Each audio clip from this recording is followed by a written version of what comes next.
आज हूँ सावित्री व्रत। स्त्री लोक माने आमर प्रत्येक महादेव मंदिर में पार्वती को पूजा करी तांकर स्वामी मानकर मंगल कामना करती। दीर्घ आयुष प्रत्येक नारी माने स्वामी मान पूजा करती।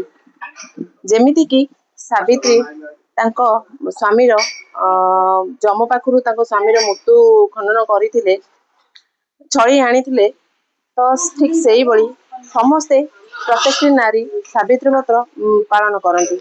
आमर आसतु पचारि बुझा आम जड़े सावित्री उपस्थित अच्छा जहाँकि आज सत्यवान उपवास कर पार्वती पाखे भी पूजा अर्चना कर सारी। आसतु पचारि बुझा। मैडम नमस्कार, संघर्ष टीवी तरफ आपन को स्वागत। आज सावित्री व्रत कौन कहे?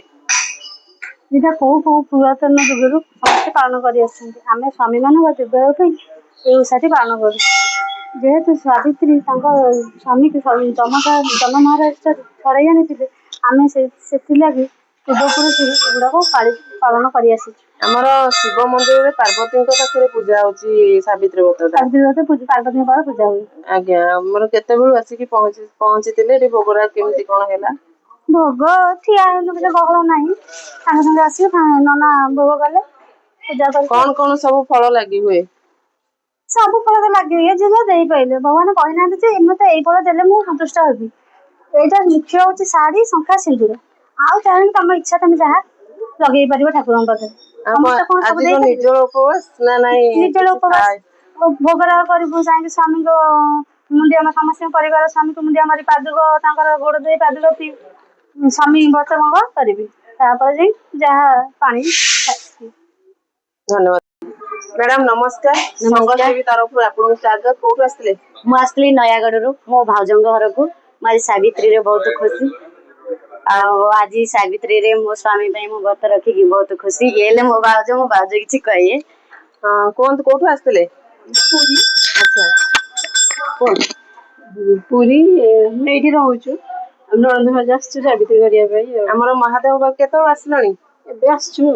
आम पुरी आखंडमणि मंदिर नवकल रोड स्थित आखंडमणि मंदिर आम पार्वती पाखे पूजा कराए ना शिव पाखे? आखंडमणि मंदिर आसु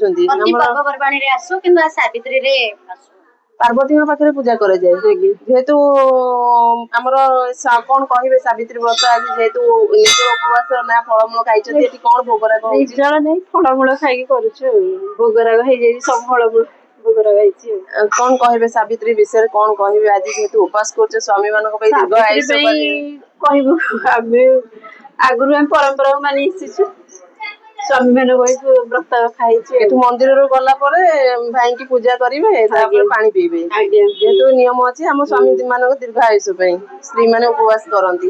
केतु आसल? पूजा सरला? हाँ सरला। कौन कौन फलमूल सब भोग कले? सेव कदली नड़िया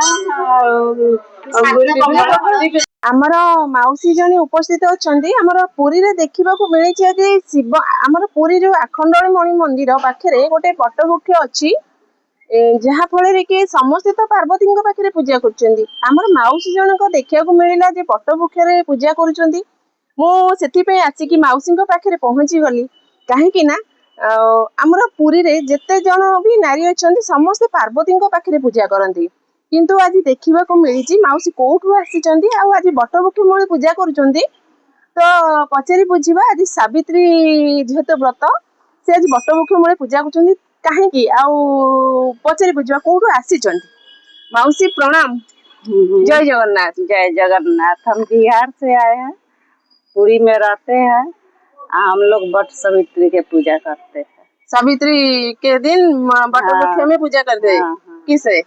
हम लोग ये फल फूल माने सिंदूर टिकुली ये सब माने सब ध के पूजा करते हैं बर के पेड़ से। पार्वती माता से नहीं पूजा करते? पार्वती भी एक ही है, सावित्री भी एक ही है। अच्छा एक ही देखा नुआ करी पूजा कर ना। हम बहुत साल से कर रहे हैं। हम पुरी में 30 बरस से पुरी में कहाँ से रहते हैं? हम यही 18 नाला के लोग 18 रहते हैं। आपका नाम? हमारा नाम है रीता पांडे। रीता पांडे। कैसे पूजा करते? माने हम लोग फल फूल रखते हैं बिंदी टिकुली सिंदूर रखते हैं और तेकरा बाद अथी के चौघटते हैं। और मौसा मौसा मौसा घरे है। घरे है। तो उनको इनके माने बस हम लोग मौसा से यहाँ मौसा के पूजा करें। पूजा करते हैं। हाँ। ठीक है। आमर जड़े भाईना उपस्थित अच्छा कौटू आसलु आसिलणी आम ये नवकल रोड स्थित आखनमणि मंदिर पार्वती पाखे पूजा होची पचारि बुझा जेहेतु घरे आम दीदी रही भाईना ना आसी आमर भाईना नमस्कार संगोष्ठी की तरफ आपको स्वागत कौन केत आसिलणी। हाँ मो ना हूँ रमेश चंद्र विश्वाल आमर कृष्ण ब्लॉक आम पु ये पाठ पढ़ुं तो आम फैमिली ये रोच तेणु आमर फैमिली स्त्री भी आसती ठाकुर ये पुरी भी महिमा आसपाई चिंता कले से समस्ते जाऊँ पूजा करा ठाकुर ये महिमा भल अच्छे जी डाकिले भी शुणुं तेणु से आसी गोटे पूजा पूजी भी सरला बर्तमान आम आमर भी आम जाऊ ठाकुर पाखे प्रार्थना करके जाऊँ आमर पुओ भी जाइला बाहर भलरे आसवा आम के ठाकुर आम परिवार भल रखा प्रार्थना आमर बर्तमान दीदी आसी पहुंचे मैडम आसନ୍ତୁ पचारि बुझा भाईना सहित आसी पूजा करने पचारि बुझा सावित्री भाया दिन में जहा हो कहतु केत आसिल सावित्री कौन कहे सावित्री विषय आसबार तो बहुत खुशी मो साग कले चल से भगवान शिव